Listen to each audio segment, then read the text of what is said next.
മൂന്നാം മോദി സർക്കാരിന്റെ സത്യപ്രതിജ്ഞാ ദിനത്തിൽ മധുരം വിതരണം ചെയ്ത് ഹനുമാൻ സേന ഭാരത് തളി ക്ഷേത്ര പരിസരത്ത് ലഡു വിതരണം ചെയ്തു. കുട്ടികൾക്ക് പുസ്തകങ്ങളും നൽകി.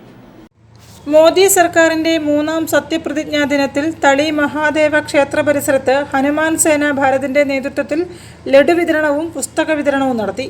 പരിപാടി ചെയർമാൻ എം ഭക്തവത്സലൻ ഉദ്ഘാടനം ചെയ്തു. രാജ്യത്തെ അസ്ഥിരപ്പെടുത്താനും അഴിമതി നടത്താനും വേണ്ടി തട്ടിക്കൂട്ടിയ ഇന്ത്യ മുന്നണി നേതാക്കൾക്ക് വരും നാളുകളിൽ ജയിലാണ് കാത്തിരിക്കുന്നതെന്ന് അദ്ദേഹം പറഞ്ഞു. പ്രധാനമന്ത്രിയുടെ ഓഫീസിൽ വരെ നമുക്ക് കേരളത്തിൽ ഒരു പക്ഷേ ഇത്തരം ഒരു പരിപാടി ഒരു രാഷ്ട്രീയ പ്രസ്ഥാനം ആഹ്ലാദ പ്രകടനവും മറ്റേതൊക്കെ ലക്ഷക്കണക്കിന് ആളുകളുണ്ടാവും.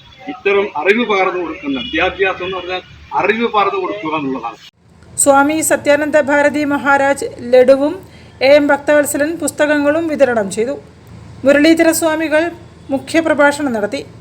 പ്രചാർ പ്രമുഖ സഞ്ജയ്, നിസരി പി സുരേന്ദ്രൻ, ലക്ഷ്മിക്കുട്ടി, കെ സുരേന്ദ്രൻ, അനിൽജിത്ത് തുടങ്ങിയവരും സംസാരിച്ചു. News bureau, Kozhikode.